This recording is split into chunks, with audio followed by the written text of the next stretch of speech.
Bonjour tout le monde, bonjour les filles. On est là aujourd'hui pour vous parler des interdits, des transgressions surtout, pardon. Interdits, ça peut être les lois, ça peut être des convenances aussi familiales ou des habitudes sociales. On va aborder un petit peu ce sujet-là. Alors, Annelise va commencer par nous montrer comment on fait une résolution. Ah, mais moi, de toute façon, j'en ai marre. Il y a trop de règles, il y a trop de lois.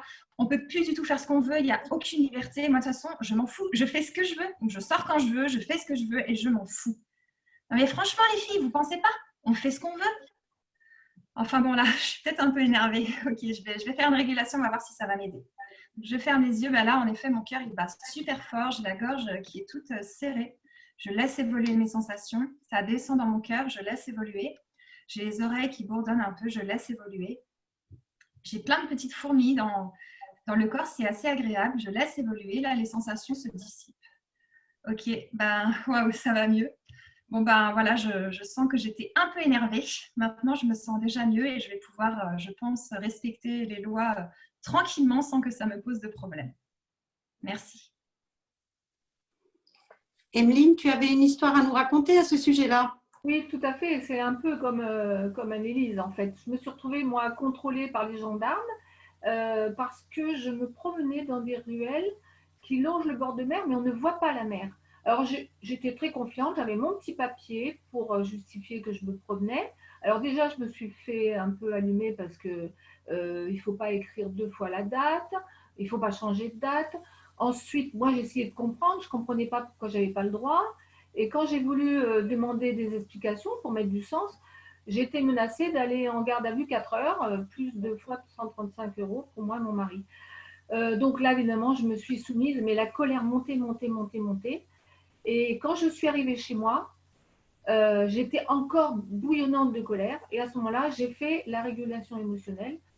Et assez rapidement, il y avait vraiment une grosse empreinte sensorielle. Assez rapidement, j'ai ouvert les yeux, et j'ai pu redonner du sens à, je dirais, à ces réglementations qui nous sont imposées pendant le confinement. Voilà.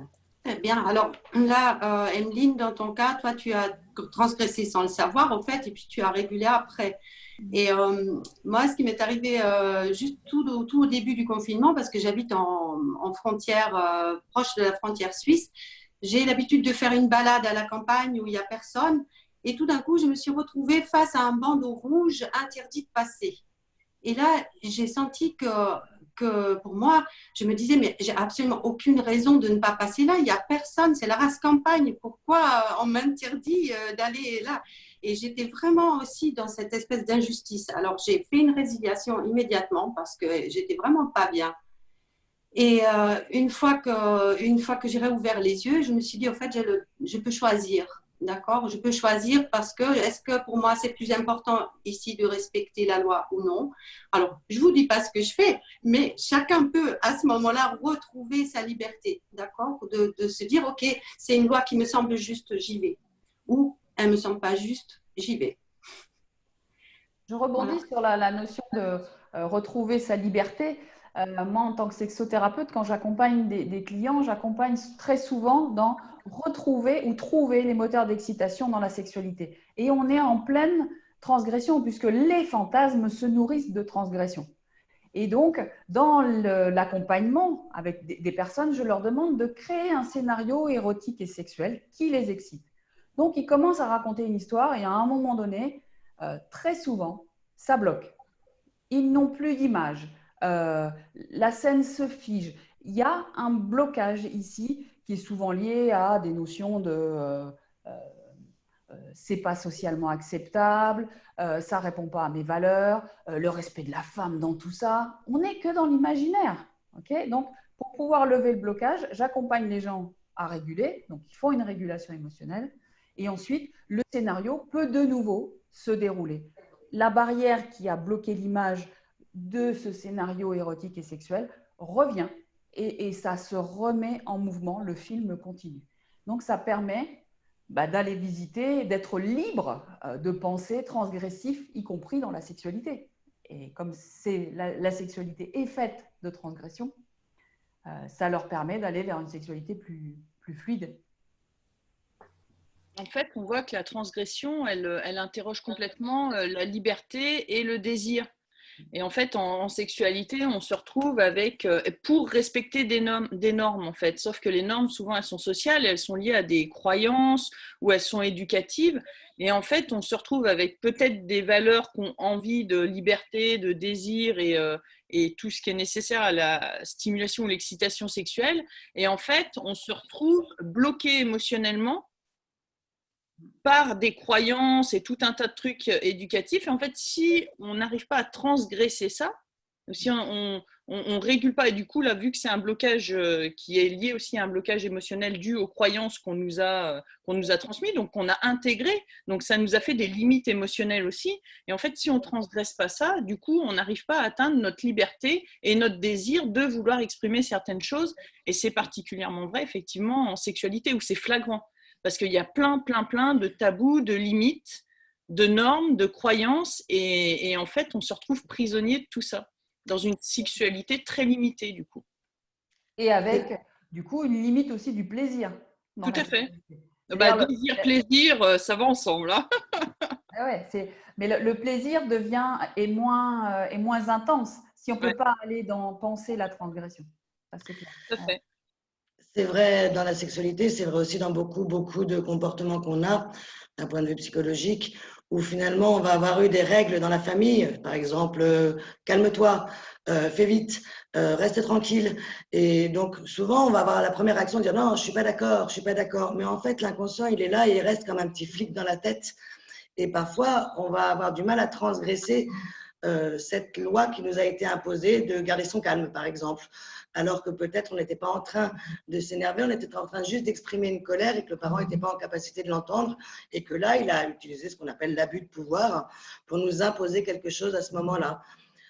Personnellement, j'ai beaucoup travaillé en régulation là-dessus. Et ce qui m'est venu après plusieurs régulations, c'était est-ce que là, je suis en train de me soumettre ou est-ce que je suis en train d'obéir ? Donc, à part dans les jeux sexuels où là, on est dans un autre cadre, dans la vie sociale, si je me soumets, il y a quelque chose qui n'est pas du tout agréable. Et il y a quelque chose où là, je me perds. Et j'ai une de mes régulations, c'était en formation avec un professeur où je remettais en question une règle qu'il avait posée qui ne me semblait pas juste. Et il me dit, mais toi, de toute manière, tu es une rebelle et tu ne supportes pas l'autorité. Et j'ai fermé les yeux, j'ai régulé et j'ai perçu combien c'était injuste. Au contraire, moi, j'apprécie l'autorité quand elle est là pour protéger l'ensemble du système. Et par contre, quand cette autorité, quand les règles qui sont posées, elles sont là pour protéger celui qui a le pouvoir, alors là, on bascule dans de l'abus d'autorité. Et donc, la question que je me pose quand je suis par rapport à de la transgression, c'est est-ce que je transgresse un abus de pouvoir ? Et dans l'abus de pouvoir, c'est aussi quelqu'un qui est en pétage de plomb, en blocage émotionnel et qui va utiliser son pouvoir pour imposer à l'autre quelque chose pour qu'il arrête de faire ce qu'il est en train de faire qui l'énerve. Donc voilà, une des manières de repérer si on est en blocage émotionnel par rapport à la transgression, c'est déjà, c'est toujours pareil, hein, c'est d'abord de fermer les yeux et savoir si on est tranquille et si on est clair sur ce qu'on est en train de dire. Et puis après, de se dire, est-ce que c'est soumission? Est-ce que je me sens bien? Est-ce que c'est agréable, cette soumission, on va dire plutôt? Ou est-ce que c'est quelque chose qui me dérange et qui me bloque à l'intérieur de moi? Est-ce que tu sous l'emprise de la peur ou pas, en fait?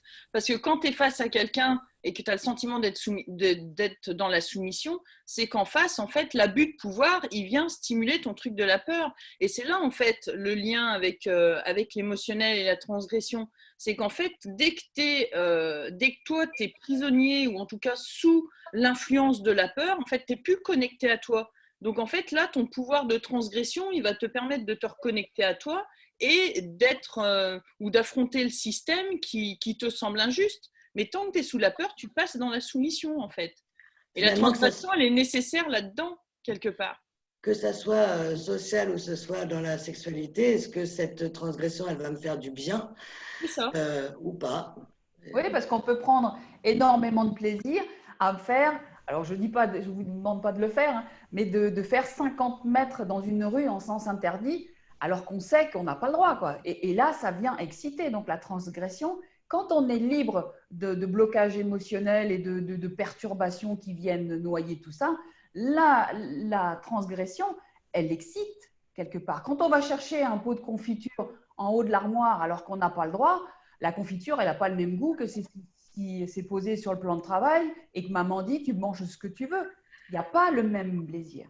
Mais de la même manière, est-ce que quand je me soumets à l'autre, je n'ai pas peur parce que je sais que ce qu'il m'impose est quelque chose qui va m'apporter plus de plaisir, ou est-ce que je me soumets parce que j'ai peur, auquel cas, là, je dois réguler et peut-être me barrer parce que je suis en danger. La régulation émotionnelle, elle nous permet de mesurer notre rapport au risque. Il y a une limite. Est-ce que je veux, un peu comme disait Natacha, elle dit, je ne vais pas vous dire ce que j'ai fait, mais c'est ça, il y a une limite. Est-ce que je vais franchir cette limite et je prends la responsabilité, le risque, au risque de prendre une amende, etc. Donc, ça nous confronte à un choix libre. Oui, là tu parles de ça et là on parle des amendes et du confinement et moi je pense à toutes ces personnes qui ont fait le choix de transgresser dans des pays totalitaires ou sous dictature et le risque c'était le risque de mourir. Donc là on prend aussi le risque d'une peur de la mort et il faut être très courageux dans ces cas-là pour transgresser. Mais encore une fois, si c'est mes valeurs, si je préfère vivre, mourir pour la liberté que de vivre enfermé, bah, c'est bon pour moi, quoi. Oui, ça me fait vraiment penser à la Deuxième Guerre mondiale quand la délation était la loi. D'accord. Après, il y a des gens qui ont fait le choix d'obéir à la loi et ceux qui ont fait le choix d'obéir à ceux qui croyaient juste. Donc, une loi n'est pas toujours juste. Et c'est là que nos émotions, quand elles nous bloquent dans un sens comme dans l'autre, peuvent être observées et résiliées si elles nous empêchent d'y voir clair. En tout cas, ça développe l'esprit critique.